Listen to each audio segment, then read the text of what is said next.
Olá, vamos retomar os trabalhos então. É, Começou a transmissão já, Rafa? Pode começar de novo. Beleza, então estamos. Obrigada, Rafa. Nós vamos ter uma pequena mudança na composição da mesa.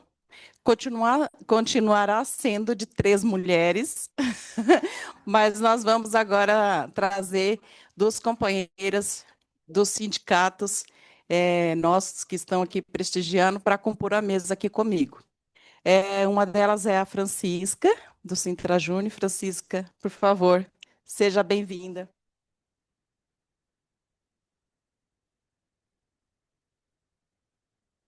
E a Madalena Nunes. Madalena.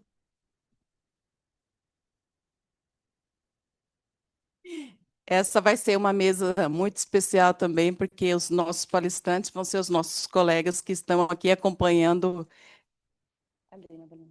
é, que estão acompanhando o encontro. Então, eu gostaria de chamar para compor a mesa o Alexandre Marques, nosso assessor.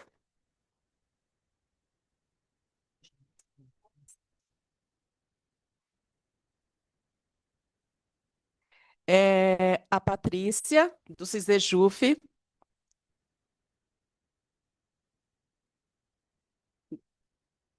Patrícia Santos, e a Luciana Barroso, do Sintrajude.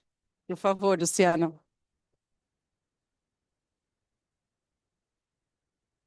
É, Antes de passar a palavra para os nossos palestrantes, só gostaria de justificar, porque a Vera Miranda seria também uma das nossas palestrantes, mas infelizmente ela teve um problema familiar e ela não pôde estar aqui nem no formato virtual.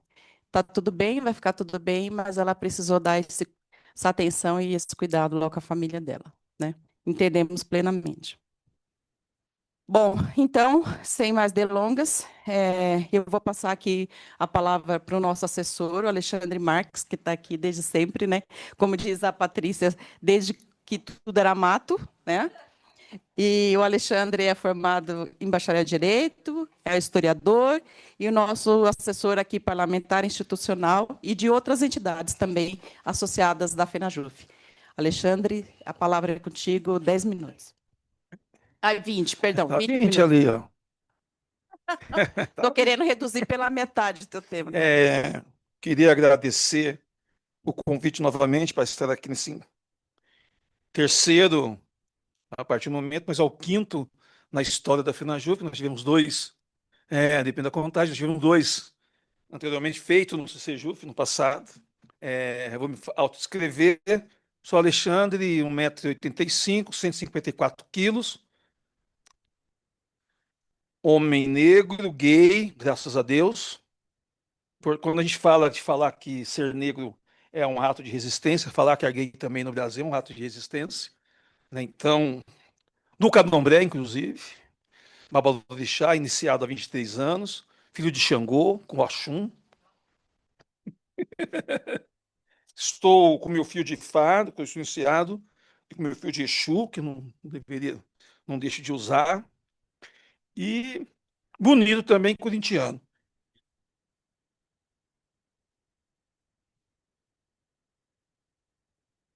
Tem gente feia. É, eu estava, antes de falar de cotas, é, a gente vem tratando desse tema há muitos anos.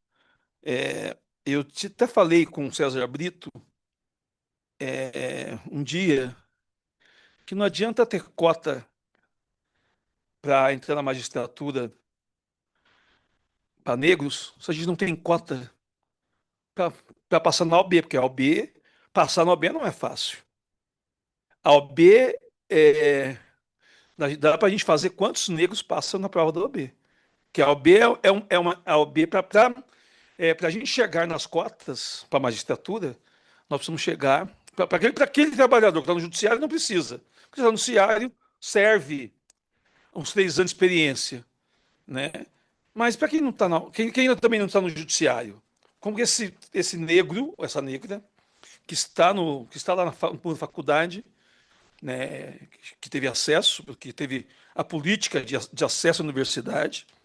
Ele acessa a faculdade, faz curso de direito, mas para ingressar a OAB, né? Então a OAB ela é uma dificuldade para atingir essa cota. Eu estava antes de vir para cá, eu estava vendo nos 3 conselhos, tirando agora a nomeação do Dr. Fábio, aquele que já foi palestrante nosso aqui, que vai entrar no CNJ agora, até hoje não temos um negro no CNJ, na composição do CNJ. Temos o diretor-geral atual, ainda bem que na política de nomeação, diretor-geral, nós tivemos a doutora Adriana, recentemente que saiu, e agora mais um negro. Então a política ali na direção-geral, o CNJ está se mantendo de manter uma pessoa negra na direção-geral. Serve para o CJF também. O CJF é pior. O CJF não tem mulher e nem um preto, nem a preta. Não, ele é diretor-geral, ele não é membro. Ele é um juiz secretário-geral. Ele não é membro, ele não vota. Ele não é membro do conselho. No CSJT, nós temos uma mulher negra, que é da Bahia, que é escolhida pelas anamátrias, que foi uma alteração legislativa que incluiu que deveria ter um juiz de primeiro grau no CSJT. E aí, nessa primeira escolha, felizmente, foi feita a escolha de uma mulher e negra no CJT. Não faz pergunta difícil agora, não. É da Bahia. Eu te passo. Manuela, não lembro o nome. Mas gente boa. Então, a gente vê que no TSE só tem uma, que é a doutora, foi palestrante lá no sindiquismo, ainda na pandemia, que também que é a única mulher negra no TSE, né, que poderia hoje, o Lula, se quisesse, poderia ter indicado ela para o Supremo Tribunal Federal, competentíssima ela, poderia assumir esse cargo do Messias muito bem. Então, o acesso hoje a cotas, nós temos um problema de acesso mesmo, né? Problema de como chegar a essas cotas. Suas CJs é de livre nomeação, mas nomeação do presidente do tribunal, ele nomeia, ou do juiz que está ali.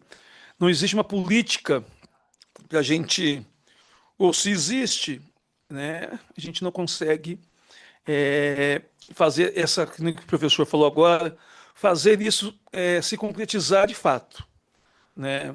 Competências todos têm, mas até hoje no mercado de trabalho aqui fora, a mulher negra e o homem negro recebem menos valores menores que homens brancos e mulheres brancas no mercado de trabalho aqui fora. Isso não acontece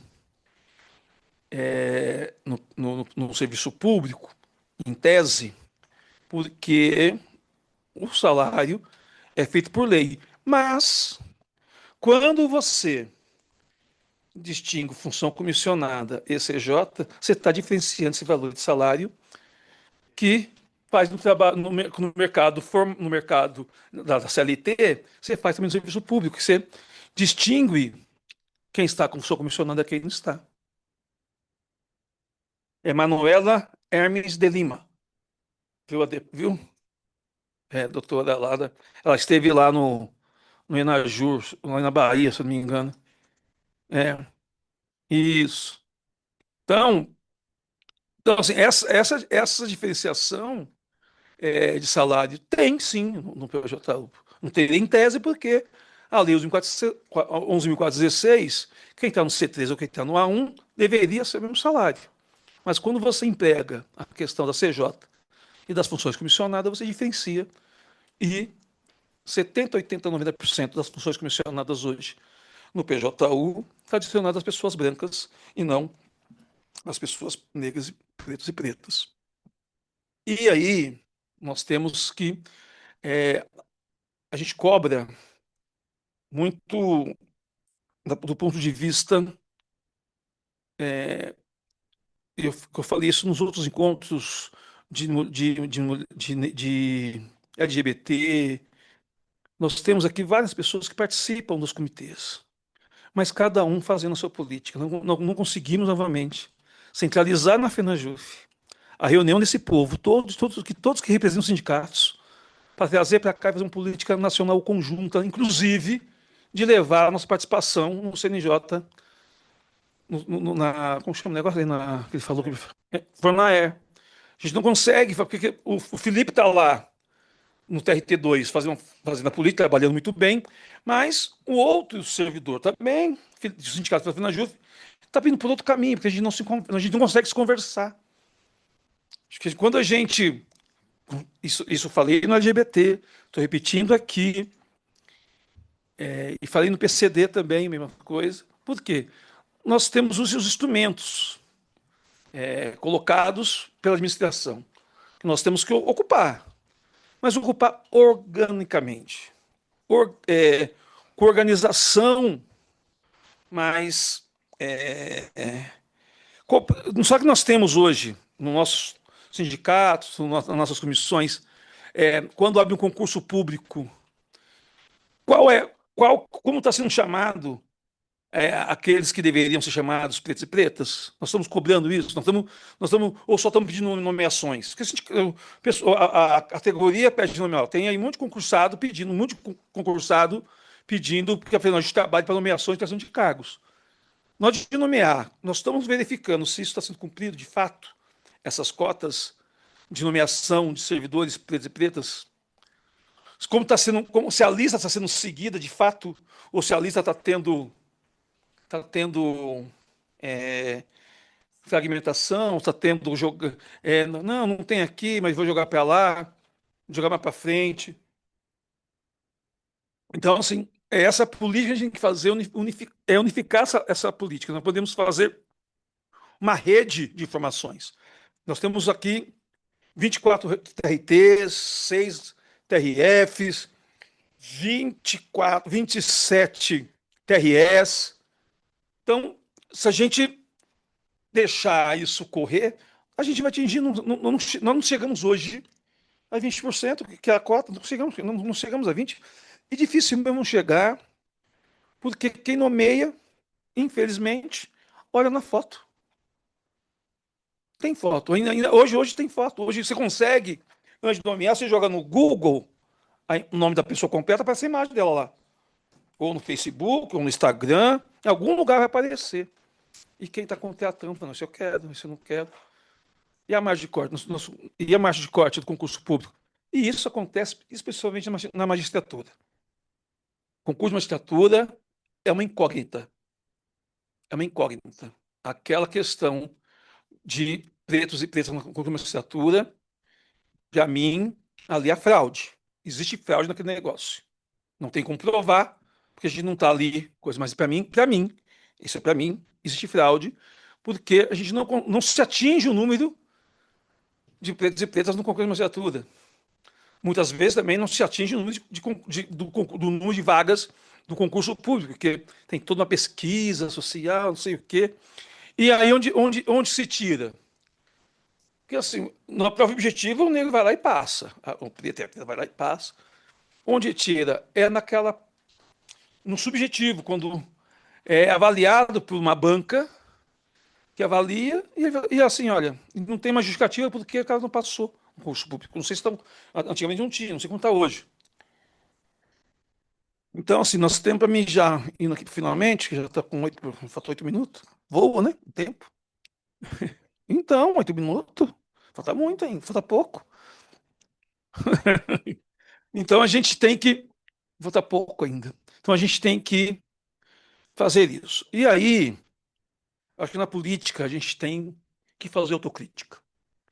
A gente, desde o primeiro encontro no Rio de Janeiro, a gente trabalhando, federação trabalhando, não conseguimos agora no Estatuto de ter paridade de gênero na composição da diretoria de todas as instâncias da federação.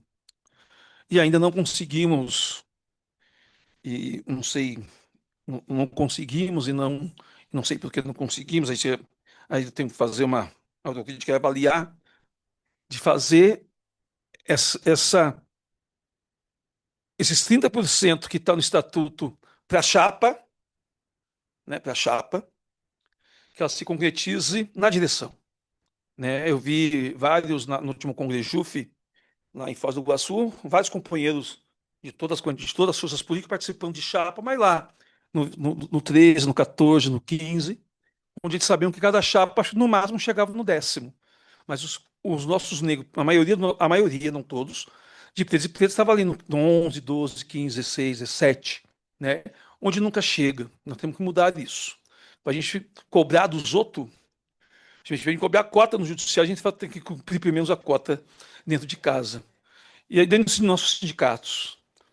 Né? Nós temos sindicatos aqui com 15, 20 funcionários. Né? Nós temos sindicatos grandes no judiciário. Será que esses sindicatos contratam pretos e pretas para trabalhar como trabalhador no seu sindicato? Faz essa questão de cobra, que a gente está cobrando no judiciário.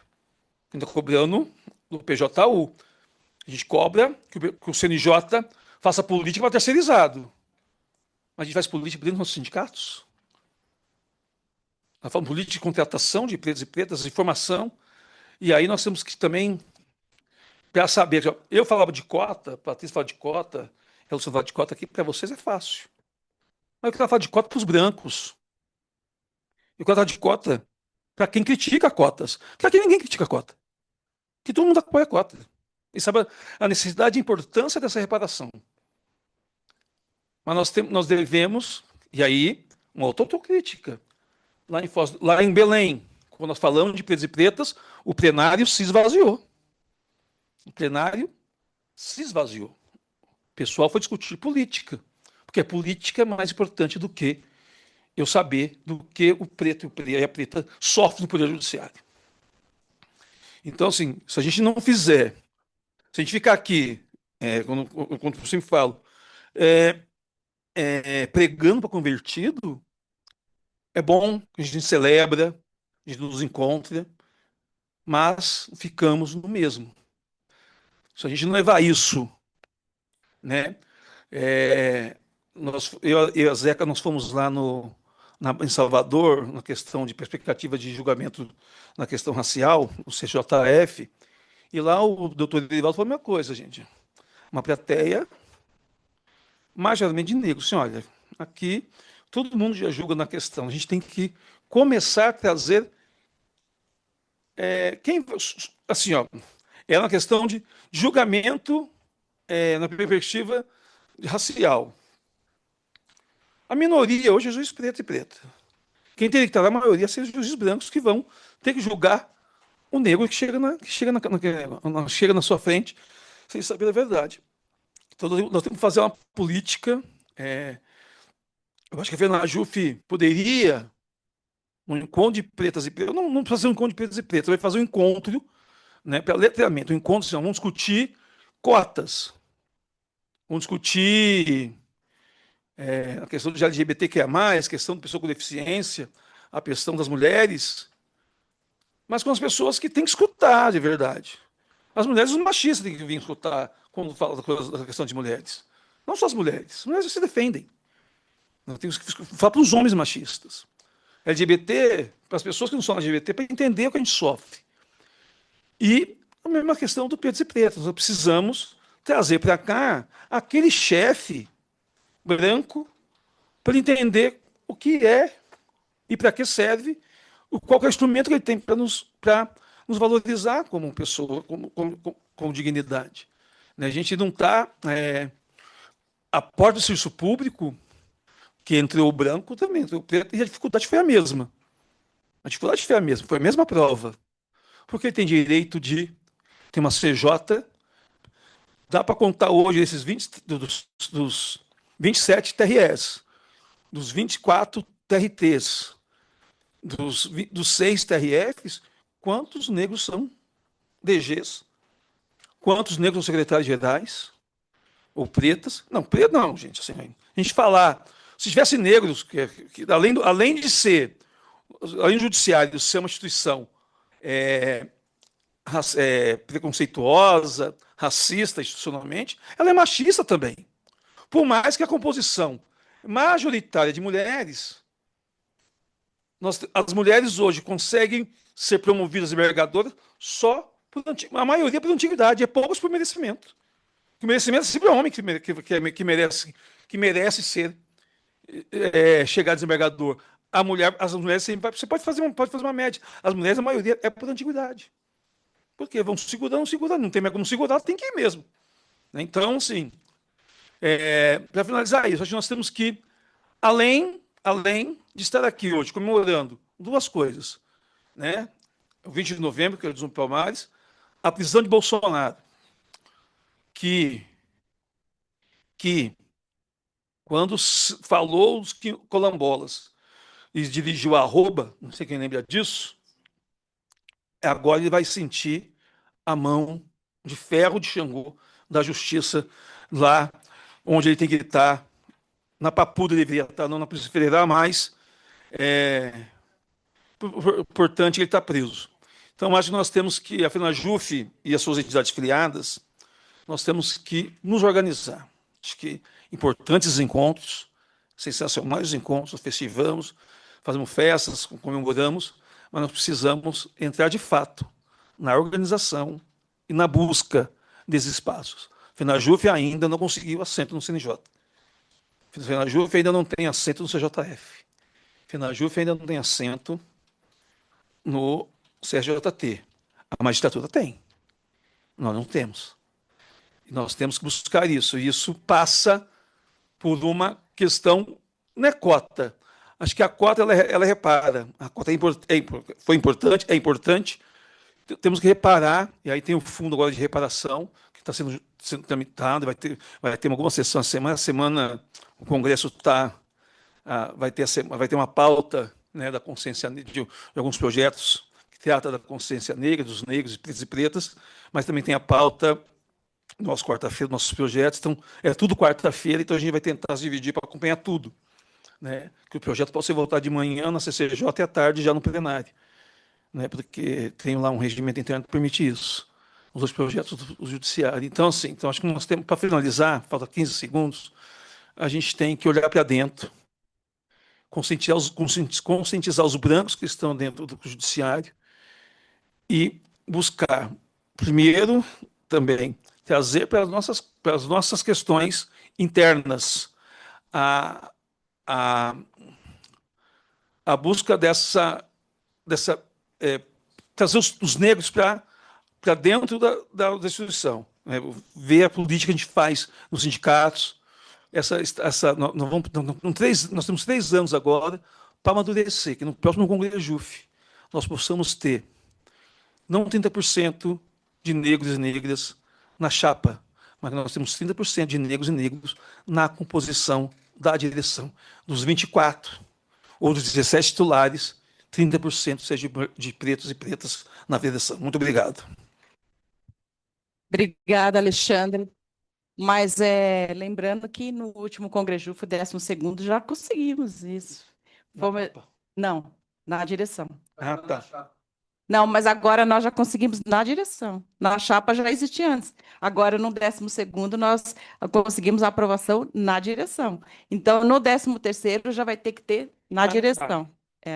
Então, assim, realmente foi muito celebrado, né, que esse dia aí foi fantástico, que o Felipe, inclusive, começou a primeira fala falando, né, Felipe, o primeiro encontro que a gente está fazendo nessa perspectiva, né, então, assim, foi ótimo mesmo. Eu vou passar a palavra aqui para a Madalena, para você fazer a apresentação da Patrícia. Pode apertar o botão ali, Madalena? É isso. Colocar o microfone para ti. É isso. Tá, né? Oi, gente, boa tarde. É, como, como já foi dito aqui meu nome, né? Acho que eu não tinha falado ainda, né? Ah, tá. Então, a Sandra já disse meu nome, eu sou Madalena Nunes, sou do Piauí, trabalho na Justiça Federal, sou uma mulher negra, de pele também parda, né? Como muitas de nós aqui. É, nessa luta aí, que não é fácil, né? como a gente viu aí nos debates. Tenho cabelo encaracolado, assanhado, cabelo assanhado. Estou vestida numa blusinha, não sei nem que cor é essa. É salmão, né? Pois é, salmão. E o que mais? E eu sou também bonita, viu? Aqui só, aqui só tem gente bonita. Brinque com nós, não. Aqui é o lugar de gente bonita. Então, e aí eu vou é, apresentar agora a companheira Patrícia, né, que vai fazer uso da fala. É Patrícia Fernanda dos Santos, ela é bacharel em Direito pela Universidade Federal do Rio de Janeiro, pós-graduada em Processo Civil pela UCAM, idealizadora e gestora do Coletivo Negra, né, da Justiça Federal, iniciativa reconhecida pelo CNJ como boa prática, né, em equidade para o Judiciário. Ela é coordenadora do Departamento de Combate ao Racismo do CISEJUF, servidora do Poder Judiciário da União, da Justiça Federal do Rio de Janeiro. E integra o Coletivo Nacional de Pretas e Pretos da FENAJUF. Patrícia, querida, fique à vontade.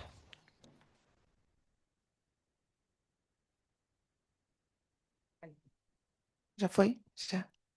Olá, boa tarde. Vou fazer minha autodescrição. Eu sou uma preta alta. Estou usando um cabelo louro, é, que eu comprei. É, é meu, tem nota fiscal. Tem nota fiscal. Estou com uma blusa branca com várias camadas, babadeira, e um casaquinho cru de linho, muito elegante. Eu vou começar cumprimentando aqui os meus colegas da mesa, que alguns estiveram comigo em outros encontros, especialmente, né, a Sandra, com quem eu estive quando tudo era mato. Quando tudo era mato. A gente fala assim porque é um trabalho que vai falar um pouco do que eu vou trazer para a gente hoje.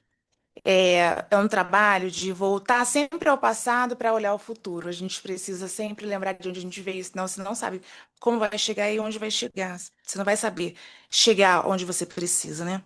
E a gente começou num encontro que não era óbvio, né? Já o nosso encontro de pretos, a gente se encontrou, a gente já tinha esse mesmo objetivo, e a gente saiu reunindo os pretos. Então, 11º quando a Crejuf fez história, como hoje é um dia histórico, né? E assim, eu preciso dizer que é muito emocionante para mim estar aqui com cada vez mais rostos, com cada vez mais maturidade, eu vejo, do nosso encontro, né? E a gente consegue avançar bastante dentro da federação para que os nossos representados tenham realmente representação com representatividade. É, eu quero também falar, antes que eu me esqueça, da importância da FENAJUF, né, da nossa caminhada. Eu falo por conta de vir de um coletivo que a Madalena mencionou, que foi reconhecido no CNJ como boa prática. A gente concorreu ao Prêmio de Equidade Racial, mas não ganhamos. Tudo bem, né? Tudo bem. Não ganhamos, mas a gente só consegue caminhar porque a gente está abraçado com várias instituições, inclusive as instituições sindicais. A gente está junto com os magistrados, a gente está junto com a sociedade civil. A gente precisa muito de todos, né? A FENAJUF, a federação, está nos abraçando desde quando a gente precisou de início, né? E quero agradecer, né, na figura aqui da Sandra, por mais esse encontro, mais um convite. Aos funcionários também da federação, né, que estão sempre muito solícitos, participando, como se, né, também fossem os nossos companheiros de luta e são, né? Eu sempre falo dos meus irmãos de Quilombo, porque o meu coletivo, meu não, né? A gente se chama de irmãos de Quilombo. Então, assim, eu quero falar dos irmãos de Quilombo, do Coletivo Negro da Justiça, que estão aqui, que é a Tamires e a Cláudia ali atrás, a Nelly, acho que hoje somos nós. É, nós estamos aqui existindo, resistindo, depois de 4 anos da fundação, hoje com 70 pessoas, de várias justiças do Rio de Janeiro, temos pessoas do Tribunal do Trabalho, militar, eleitoral e a Justiça Federal Comum, né, primeira e segunda instância. É, agora sim, eu preciso começar a minha apresentação. Agora eu já posso colocar. Eu consigo colocar na tela?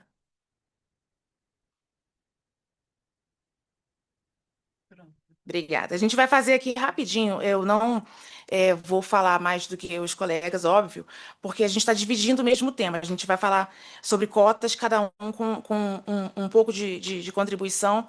Eu vou trazer um pouquinho de história, e depois a Luciana também vai falar alguma coisa também bem abrangente, porque cotas tem muito o que falar, né? Mas a gente precisa começar, como eu te falei, olhando para trás, para a gente entender onde que a gente está.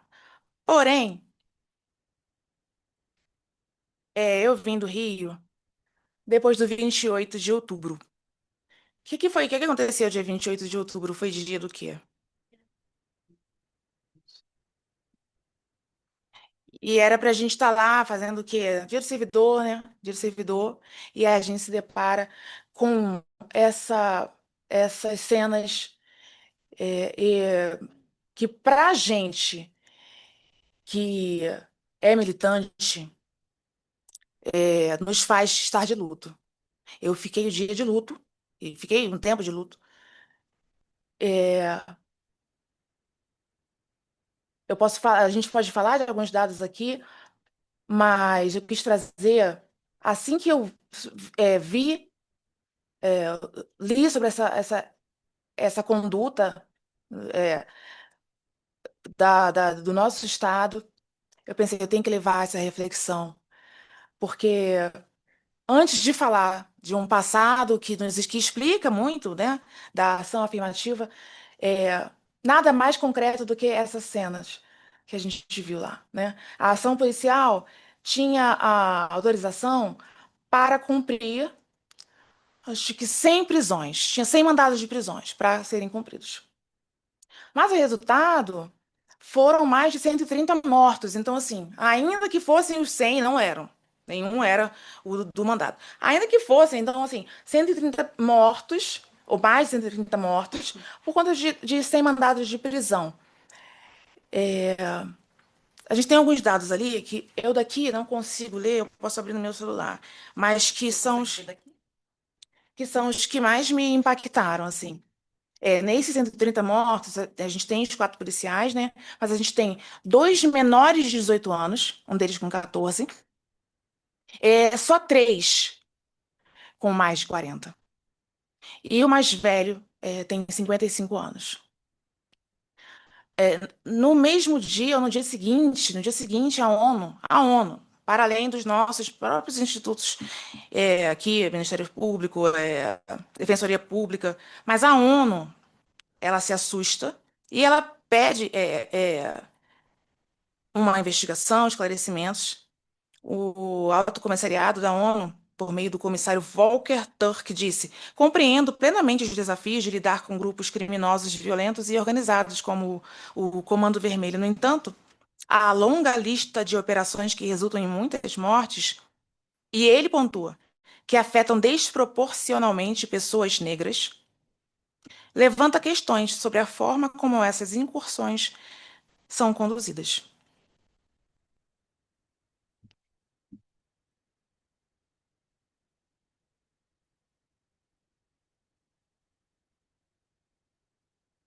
E aí a gente pode continuar falando mais do contexto que a gente tem hoje, que vai levar a que nós possamos todos presumir a necessidade das cotas, né? A gente tem alguns dados aqui que vocês já viram, vários outros dados, eu trouxe outros sobre aqui o abismo salarial entre os negros e os não negros, né? A gente tem, em média, 40% a menos nos salários, segundo o IBGE. Esse asterisco sempre vai falar de uma pesquisa que eu li agora, recentemente, da PNAD. No primeiro trimestre já tem lá no site do IBGE. Quanto ao desemprego, a taxa média de desemprego nacional situou-se em 6,2%. Em 2024, a população branca registrou um índice de apenas 4,9%, mas as taxas entre pessoas pretas e pardas superam a média nacional: 7,5% para pretos, 7% para pardos. Informalidade no trabalho, a taxa geral de informalidade no trabalho é de 38,6% para brancos, mas para pretos, 41,9% e para pardos, 43,5%, porque o número de pardos é maior. Então, na verdade, o número de pardos é muito maior.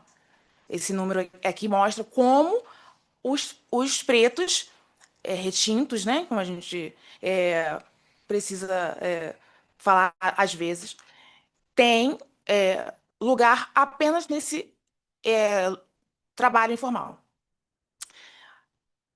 O Justiça em Números, que é um espaço de pesquisa excelente para a gente buscar informações, né, sobre o nosso poder judiciário.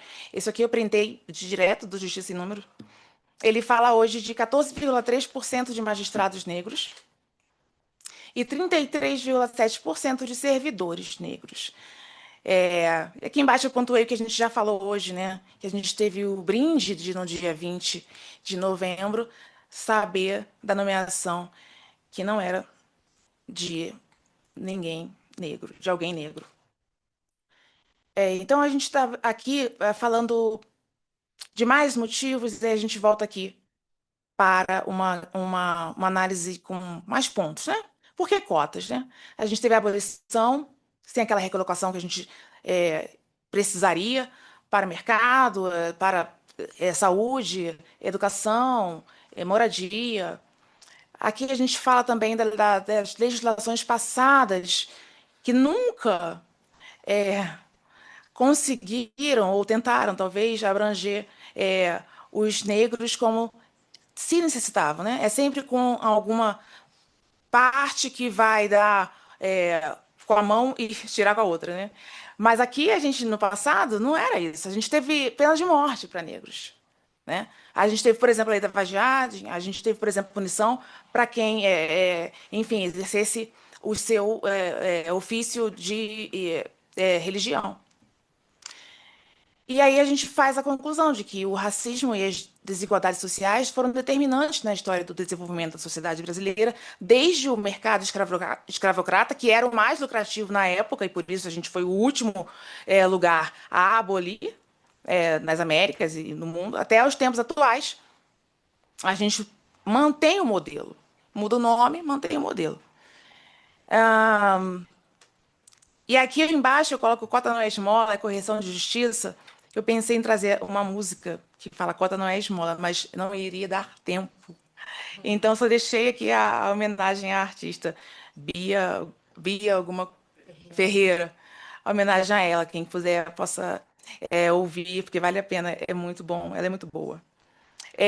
Aqui eu volto para lembrar de algumas pessoas que estão sofrendo de luto por conta daquele massacre do dia 28. O Samuel é o pai de uma vítima de 14 anos. Ele falou que viu no celular do filho uma foto com um fuzil e falou assim: mas meu filho, que é isso? Ele não sabia do filho envolvido com o pessoal lá da comunidade. E o filho falou assim que ele estava realmente se comunicando, começando pelas redes sociais, e fatidicamente acabou com esse desfecho. No dia, ele foi na comunidade e não voltou para casa. A Beatriz Nolasco é a tia do Iago, afirma que os policiais teriam degolado seu sobrinho de 19 anos. Ela afirma ainda que o sobrinho trabalhava como mototáxi e que nunca havia sido preso. Então, não tem pena de morte no Brasil, mas a gente teve mais 100 pessoas mortas sem nem o mandado de prisão. Aqui a gente fala um pouco sobre o histórico das cotas raciais no judiciário.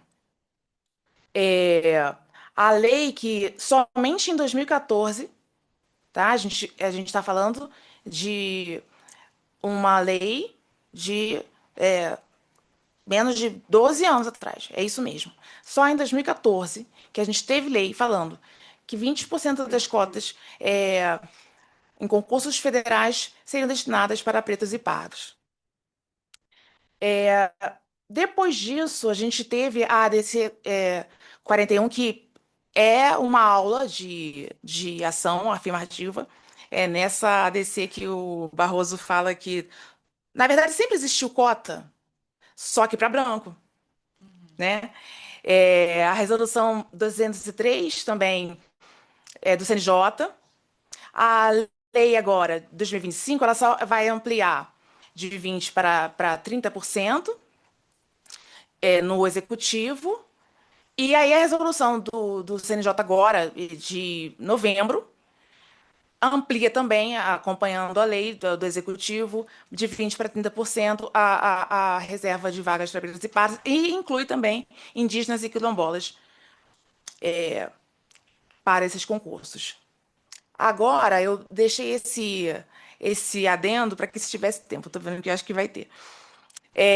Aí eu falo que reparação histórica também é memória e análise crítica. E aí a gente é convidado para uma reflexão e para uma imaginação. E se, né? E se não tivesse havido a escravidão, a escravização? Os povos colonizadores gostam de falar que o colonizador, ele trouxe cultura, que ele trouxe educação, né? Mas, na verdade, a gente vê que o berço da educação, da sabedoria, do saber, estava em África, né? É curioso que eu fui fazer uma pesquisa no Google e escrevi quem foi o primeiro filósofo? E aí a primeira resposta do Google foi Tales de Mileto, grego. Mas aí eu pergunto melhor, né? Quem foi o filósofo negro?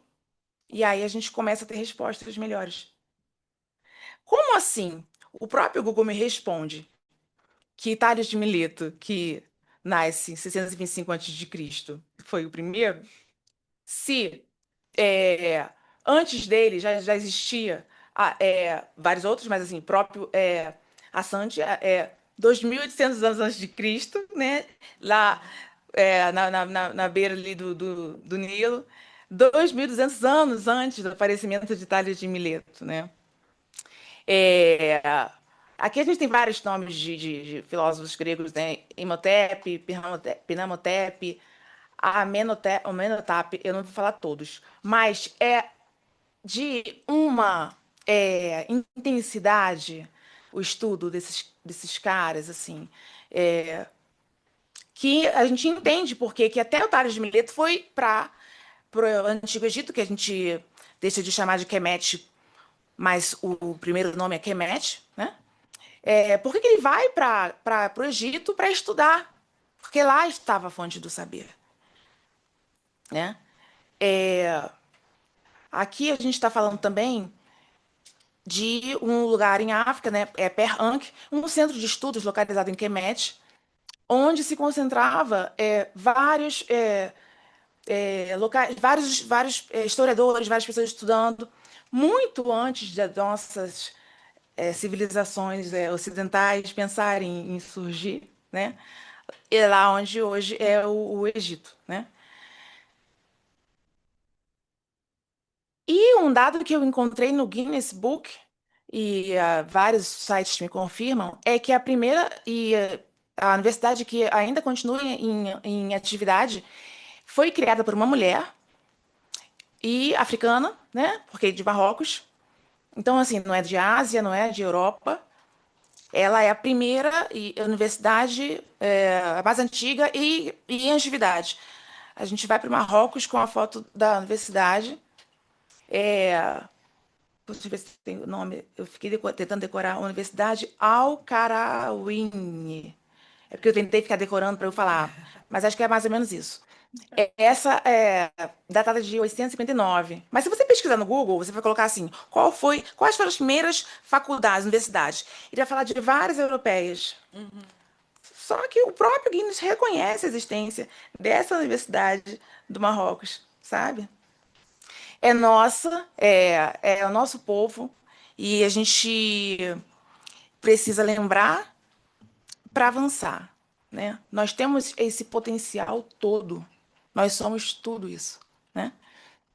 E não poderia deixar de vir de uma mulher, né?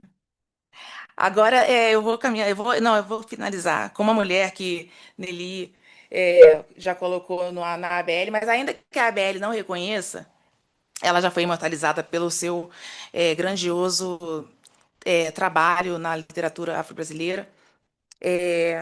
A Conceição Evaristo, ela vai nos lembrar do que o genocídio ali na primeira imagem que eu trouxe tenta fazer, mas que a gente está aí resistindo desde Kemet, né? A Conceição Evaristo fala, eles combinaram de nos matar, mas nós combinamos de não morrer. Gratidão.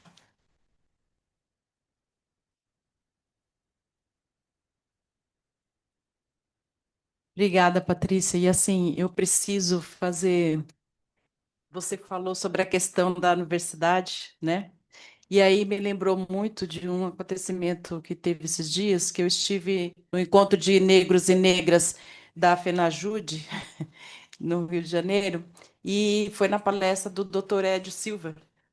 Fantástico ele, né? Ele é. E aí, no final, eu conversando com ele, eu falei para ele sobre um programa que eu assisti do Lázaro Ramos, que era um educador, que eu já não me lembro mais o nome agora, infelizmente, mas ele falava sobre essa questão do que é conhecimento, do que a gente pode considerar como sendo cultura, né? E ele falou que a maior estratégia política que os europeus criaram para dominar o resto do mundo foi conceituar cultura a partir de letramento, a partir da escrita, porque as nossas culturas africanas são muito baseadas na oralidade, na transmissão de pensamento, de conhecimento de pais para filhos a partir da oralidade. A partir do momento que a Europa trouxe esse conceito de que culto é aquela pessoa que domina a escrita e a fala, ele jogou na marginalidade desse mundo culto mesmo, das pessoas consideradas detentoras de conhecimento, uma grande parte da humanidade, porque eram os africanos e os indígenas. E aí eu questionei isso com ele, a partir de que momento que a gente também, enquanto pessoas negras, não reproduzimos isso, né? De achar que os nossos irmãos e tudo, eles somente são considerados detentores de conhecimento. É claro que isso é importante, não é isso que eu estou dizendo, mas a partir do momento que tem essa formação. Então, assim, são questões que a gente precisa trazer, porque, como você disse, a universidade mais antiga não é na Europa, não é na Ásia, é no continente africano, né? E fundada por uma mulher. Está no Guinness, mas quando a gente vai procurar nesses sites de busca, que é daquele ar que a gente falou, a gente não consegue encontrar. Então, são questionamentos que a gente precisa trazer também para a gente, né? De fazer essa busca. Então, quando você falou, eu me lembrei muito disso. Então, tá, gente, obrigada. Eu vou passar agora para Francisca. E, Francisca, você pode fazer a tua apresentação de você e depois a apresentação da Luciana. Boa tarde a todos. Meu nome é Francisca, sou. Boa tarde a todos. Meu nome é Francisca, sou coordenadora executiva do Sintrajur, RN. Depois de 12 anos de luta, retornei esse ano, né? Está com 1 mês e 7 dias que eu estou lá novamente. Tenho 1,53 de altura, cabelos curtos, uso óculos vermelhos e uma camisa branca com dizeres. Esse é o racismo da minha frente e quero passar com a minha cor. Agora, eu vou chamar a Luciana, né? Luciana Barroso, doutoranda e mestre em Educação pela Universidade de São Paulo, USP, com graduação em Sociologia pela Universidade Federal do Rio de Janeiro, pós-graduada em Psicologia Jurídica pela Universidade Cândido Mendes, dedica-se ao estudo e à promoção de políticas de equidade racial, de gênero e diversidade. É membro do Comitê Regional do Programa de Equidade de Raça, Gênero e Diversidade do Tribunal Regional da Segunda Região, TRT2, e integra os coletivos de negras e negros LGBTQIA+, do Sintrajude. Sua pesquisa foca em literatura, relações raciais e de gênero, e atua como formadora de professores em educação antirracista. Atualmente é servidora do TRT2, com atuação na área de governança das contratações. Luciana Barroso. Olá, boa tarde. Queria saudar, né, a todos vocês, parabenizar pelas falas anteriores, por toda a organização do evento. Realmente, falas foram muito engrandecedoras, né, e que colocam a gente nesse lugar de pensar, né, o que é ser uma pessoa negra no judiciário. Queria saudar essa mesa, né, que é muito bonito a gente ter uma mesa composta de pessoas negras num evento, né, da nossa federação. É uma coisa rara de acontecer, né? E sinalizar, né, que está acontecendo no encontro de pessoas negras. E era o mínimo esperado a gente ter uma mesa de pessoas negras, mas a gente precisa ter esse tipo de mesa também em outros encontros, em outras oportunidades da nossa federação, né? Eu sou uma mulher negra, né, preta, sou uma mulher gorda, estou usando um óculos roxo com detalhes em branco, tenho cabelo crespo, curto, né, tenho 40 anos e sou uma mulher cis e estou usando vestido amarelo. Acho que as nossas audiodescrições dizem um pouco, né? Eu decidi falar sobre o nosso tema a partir do lugar do incômodo, né? A gente fala, cotas raciais, por que o tema incomoda tanto? E eu resolvi focar no incômodo. Então, talvez eu traga alguns pontos, né, para a gente pensar aqui junto e construir junto, né? Que a gente está num espaço seguro, um espaço de pessoas negras. Faz sentido que a gente traga esse incômodo para a mesa, né? Que a gente fale sobre esses temas e que a gente consiga levar isso para os outros lugares, né? Porque a gente está aqui no encontro que não teve adesão, né, da maioria dos sindicatos da nossa federação. Não mandaram representantes, não se importaram, não acharam, né, não acharam que fazia sentido ter isso. Então, a gente precisa pensar aí um pouco, né, sobre esse assunto. Então, vou começar aí minha apresentação. Né? Eu decidi focar, da gente olhar um pouco para outras questões, né? Eu acho que a Patrícia fez um pouco isso também. A gente tem aí vários dados, a gente já conhece, né, a maioria dos dados de a gente não tem acesso às posições de liderança, a gente é minoria, né? Então a gente já tem muito dessa informação e aí a gente pensar aí a partir disso como é que a gente transforma. Então vamos apontar para isso. Então, eu sempre gosto de trazer também essa minha apresentação, qual é a minha vinculação com esse tema que a gente está falando, né? E aí, além do currículo, enfim, tudo isso, eu fui aprovada no primeiro vestibular de cotas raciais, né? Que foi o vestibular da UERJ, de 2002 para acesso em 2003. Fui aprovada nesse vestibular dentro das cotas raciais, né? Eu não cheguei a cursar a UERJ, porque a UERJ estava em greve nesse ano. Então, acabei indo para a UFRJ, que eu fui aprovada também, né? E a UERJ estava em greve, então acabei não indo fazer história na UERJ, que era a minha primeira opção, e fui fazer ciências sociais na UFRJ. E aí, desde então, eu entro na faculdade nesse contexto de uma efervescência, né, de discussões sobre cotas na universidade, militei no movimento estudantil, nesse movimento de ajudar outras universidades a fomentar essa política de cotas raciais.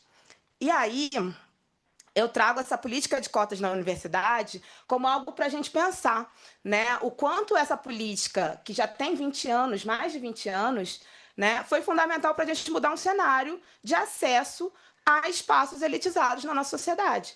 através da política de cotas na universidade, a gente conseguiu ter várias pessoas negras graduadas, pós-graduadas, e hoje aqui nesse evento a gente encontrou várias pessoas com pós-graduação, com mestrado, com doutorado, mulheres negras, né, pessoas negras com currículo de peso, que pode ocupar qualquer lugar, né, na nossa sociedade, porque a gente tem aí essa bagagem de estudo. E não é só essa questão de ter o estudo, né? O estudo é uma validação do conhecimento dentro desse sistema eurocêntrico que a gente está inserido. Não é só o estudo, mas a gente tem o estudo também, né? Então a gente tem como chegar e falar, olha, a gente fez tudo isso aqui e a gente pode ocupar essas CJs, esses lugares de poder, tudo isso, porque a gente tem capacidade, né? Então não é uma questão de não ter capacidade. E a política de cotas, com esses 20 anos, mostra para a gente também o quanto quanto isso já deu certo, né? Porque o discurso era, vai diminuir a qualidade da universidade, essas pessoas vão se formar, não vão ter capacidade de fazer nada, porque elas vão ser ruins para o resto da vida e tudo isso. E a gente já provou, né? Tem vários estudos da própria UERJ, mostrando que os resultados são muito positivos. Não baixou a qualidade de universidade nenhuma, não baixou nada. Então, nossa política de cotas no judiciário, no serviço público, também não vai baixar a qualidade do serviço público, não está baixando a qualidade, né? E aí, toda essa resistência a políticas de cotas, né, a gente vê quando a gente está falando de cotas raciais, mas aí, né, eu resolvi trazer outra cota na universidade, que foi a Lei do Boi, uma legislação de 1968 que assegurava vagas para os filhos de fazendeiros nas universidades de agronomia, né, das áreas do campo. E isso não foi questionado dessa forma, de que vai baixar a qualidade da universidade, que vai ser pior de alguma forma, e aí esses fazendeiros, coitados, não vão ser bem formados porque eles entraram por cota. Não, as pessoas achavam plenamente justo, né, que essas pessoas que são do campo tivessem acesso garantido a formações do campo, né? Então, assim, mais uma vez, né, quando que a cota não é boa? Né? A cota não é boa quando ela está trazendo pessoas que são fora desse grupinho, né, privilegiado para ocupar esses lugares. Aí sim cabe argumento de falar que vai diminuir, enfim. Né? Mas aí, no serviço público... Opa, não, estou voltando. E no serviço público, né? Eu foquei em a gente olhar um pouco para a presença negra. Vou passar rapidamente por liderança, não vou trazer dados de CJ, de ocupação, nada disso, e pensar aí perspectivas, chegar nesse lugar aí do incômodo. Então, vamos lá. Presença negra. Né? A gente pensar onde estão as pessoas negras no serviço público de um modo geral. Eu peguei dados do Anuário de Gestão de Pessoas no Serviço Público, e a gente tem mais de 12 milhões de servidores públicos no Brasil. Pensando, né, toda a estrutura da máquina pública, município, estados, né, a esfera federal. E a maioria está no executivo, né, 67,2% estão nos municípios, dentro do executivo. Né, e a maioria está nos municípios. Né? No legislativo, a maioria está também no município, e no judiciário, a maioria está no estado. Então, assim, o número de servidores federais é bem menor, né, do que está no município. Aí, quando a gente olha para essa tabela da remuneração, a gente vê que o executivo municipal é o que ganha menos na mediana, que é o número que fica ali, né? Não é a média, porque a média pode ter distorção, né, com as pontas. Então, é o valor que fica bem ali no meio. Então, o executivo municipal, a mediana é de 3 mil e poucos reais de salário, e no judiciário federal, a mediana é 17 mil e uns quebrados de salário. Né? E aí, a gente está aqui no judiciário, né? E a gente percebe na nossa prática o quanto tem muito poucas pessoas negras, né, nesse lugar. E aí, onde estão as pessoas negras? Por quê? Porque as pessoas negras são 52,9% dos servidores públicos no Brasil. Então, a gente, como servidor público, pessoas negras, é quase proporcional à população brasileira. Né? E aí, onde é que está esse pessoal que não está no judiciário? E mais um detalhe, né? Quando a gente bota o recorte de gênero, a maioria, pensando em categorias, pensando em gênero e raça, a maioria dos servidores públicos são mulheres negras. Né? E aí, onde é que essas mulheres estão? Elas estão no município, nos cargos mais baixos, elas estão, né, a política de a Constituição, com universalização da saúde, da educação e tudo mais. A gente tem várias mulheres na área da saúde nos cargos mais baixos, várias mulheres na área da educação nos cargos mais baixos, mulheres negras, né? Então, essas mulheres estão no serviço público, são a maioria.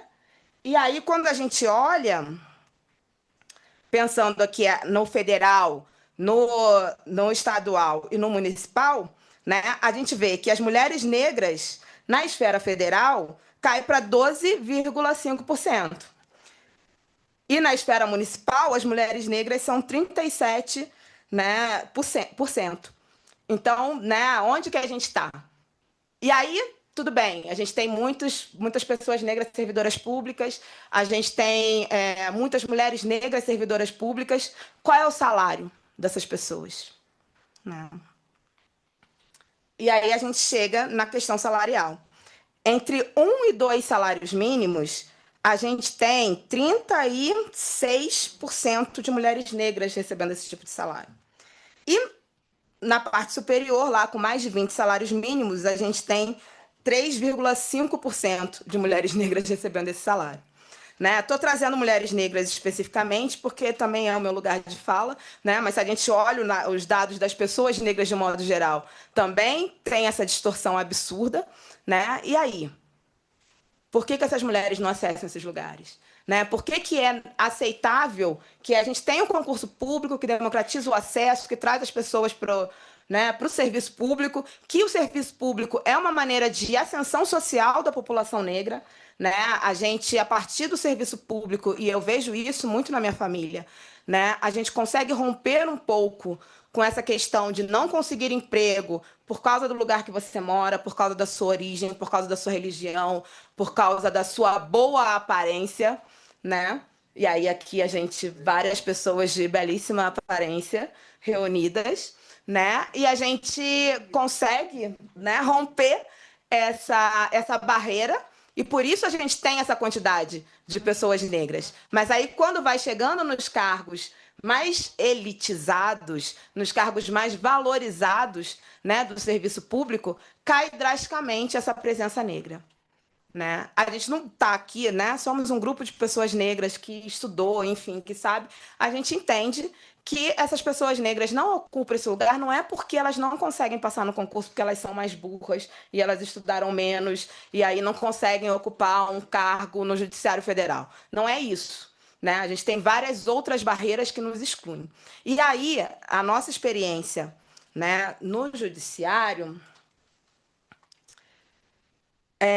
quando a gente chega aqui, né, as pessoas negras ocupam 29% como servidores, né, e como magistrados 15%. Então, quanto mais vai subindo nessa hierarquia de poder, né, e consequentemente financeira, menos pessoas negras vão tendo espaço.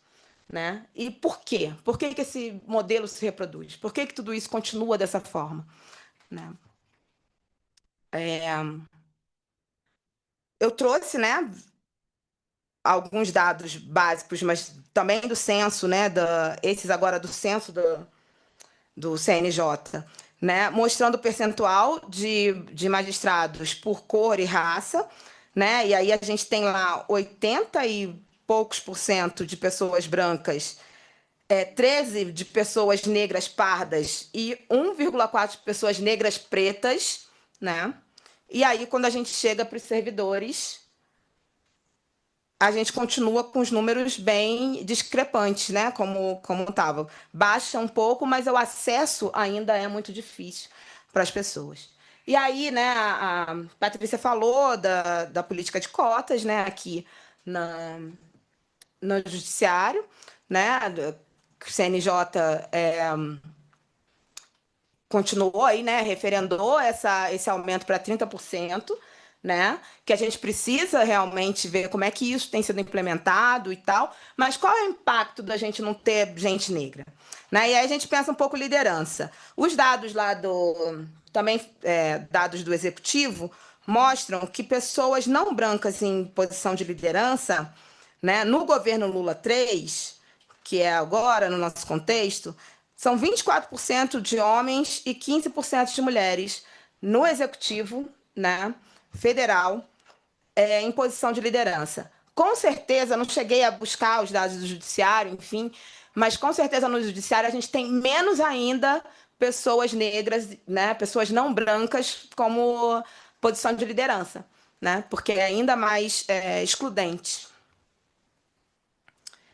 E aí, né, pensando nesse lugar excludente, desse lugar de poder, o censo do judiciário mostra, quando a gente está falando de reações negativas vivenciadas pelos servidores, né, preconceito, alguma forma de discriminação, alguma coisa que você não se sinta bem e acolhido no seu lugar, né, aparece. Muita gente fala que não teve reação negativa, não teve nada, mas 3,9% fala que tem por causa da sua cor, né? E essa quantidade é maior do que pelo gênero com a qual a pessoa se identifica, né? Então, a gente entende que o judiciário é um espaço que já está mais acolhedor para as mulheres, e pela quantidade de mulheres que tem ali ocupadas, mesmo, ocupando os cargos, mesmo não estando nesse lugar de poder, mas para as pessoas negras não é. Né? E aí, eu acho que é legal a gente pensar nesse incômodo que é, para essa estrutura da branquitude, ter que lidar com as pessoas negras ali no espaço, né, que estão ocupando o espaço ali. E para a gente, o quanto é difícil para a nossa saúde mental, para o quanto a gente se sente desconfortável de estar num lugar que a gente olha para o lado e não tem muitas pessoas iguais a gente. E aí a gente olha para o lado e as pessoas estão lá com um terninho básico preto, né, e chega a gente com a nossa especificidade de pessoas negras colorida. A gente olha aqui em volta, nós estamos coloridas, nós estamos estampadas, nós estamos com brincos enormes, nós estamos com penteados incríveis, né? E quando a gente chega no nosso local de trabalho, tá todo mundo basiquinho, olhando para a gente como se a gente fosse um ser de outro mundo. Já está dizendo, o seu lugar, você não é adequada para estar aqui, o seu lugar não é aqui, você não deveria ocupar esse espaço. Enfim, e a gente está lidando com essa violência no cotidiano. Né? E aí a gente tem essa opção, ou a gente tenta se adequar, se adaptar, ficar mais basiquinha e tal, a custas da nossa saúde mental, ou a gente banca estar nesse lugar. E eu sempre lembro que quando eu entrei no TRT2, eu, né, vim do Rio de Janeiro e tal, não conhecia ninguém em São Paulo, num tribunal do trabalho, que tipo, né, não é a área que mais me interessava, né? Sou socióloga, não sou formada em direito, enfim. Eu ia para o trabalho com vestido, com uma estampa de mulher negra, com brinco com cara de mulher negra, né? E com meu cabelo era trançado, roxo, e tipo, minha mochila de mulher negra e todas as minhas coisas de mulher negra. E aí chegava, né? Onde eu chegavam tipo mais 6 mulheres negras, né? Ao mesmo tempo comigo, em mim, né? Porque é isso, porque você chega num lugar e fala, pô, só tem eu. Aí o meu cabelo é diferente de todo mundo, a minha roupa é diferente de todo mundo, e eu sou diferente de todo mundo. O que eu tô fazendo aqui, né? Por mais que a gente tenha estudo, por mais que a gente tenha, esse desconforto é constante. A gente está sempre lidando com isso. E aí eu acho que isso também explica um pouco essa ausência dessas pessoas negras nos grupos, nos lugares, porque as pessoas estão tentando sobreviver, sabe? Né? As pessoas estão lá tentando ficar no dia a dia, sobreviver àquele espaço tóxico. E é difícil você chegar e peitar e falar, não, eu vou bancar, que eu vou me organizar com outras pessoas. Né? Deixa eu me adiantar. E aí, aqui falando um pouco de assédio, né? O que eu queria ressaltar aqui nesse dado, ele faz o recorte de gênero e raça, e quem é mais alvo de assédio no judiciário. E aí, né, a gente olha aqui a porcentagem de mulher negra preta, e está 29%. Né? O dado das pessoas indígenas, ele está gritantemente maior. Né? E isso é um dado importante para a gente analisar. Né? São poucas pessoas indígenas, né? Então isso também dá uma distorção no dado, enfim, pela quantidade, mas, né, o quanto essas pessoas indígenas e as pessoas negras pretas estão nesse lugar de serem alvo, as pessoas se sentirem autorizadas a serem racistas, né?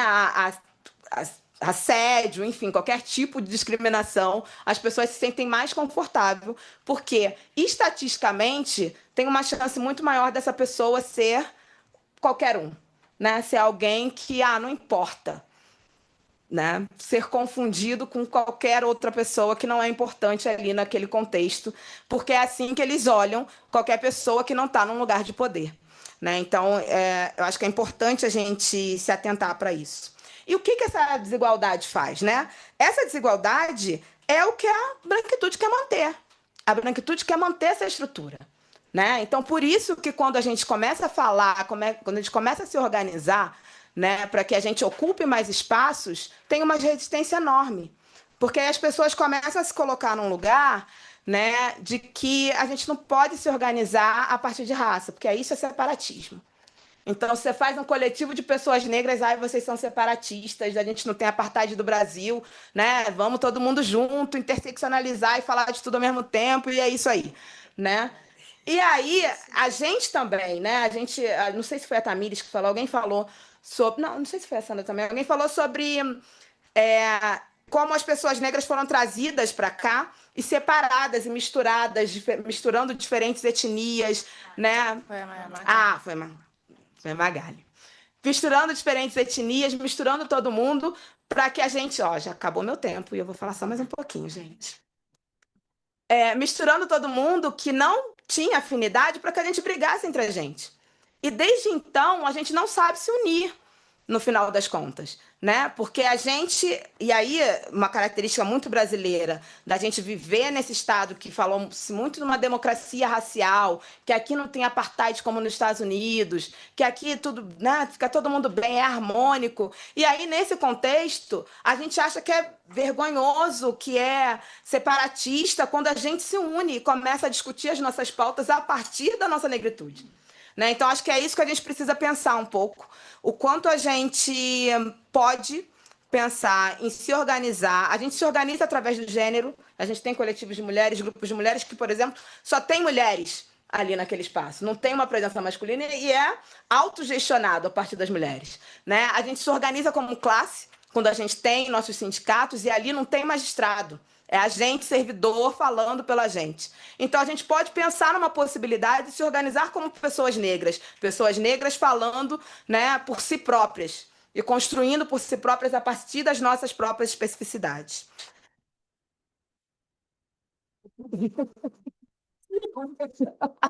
Então, ainda tinha, trouxe só essas imagens, né, de várias situações que a gente tem construído, né, que tem acontecido com pessoas negras o tempo todo, de juíza sofrendo ataques de advogado, juíza não sendo reconhecida, mas também várias coisas de resistência. Tem uma fotinho da inauguração da exposição sobre quilombos lá no tribunal. Tem a nossa vitória aí no último Congresso também registrada, né? E eu trouxe uma situação que aconteceu lá no nosso tribunal no evento LGBT da Semana do Orgulho, né? Em que a gente levou um grupo de pessoas negras, né, para fazer uma performance de ballroom lá no tribunal.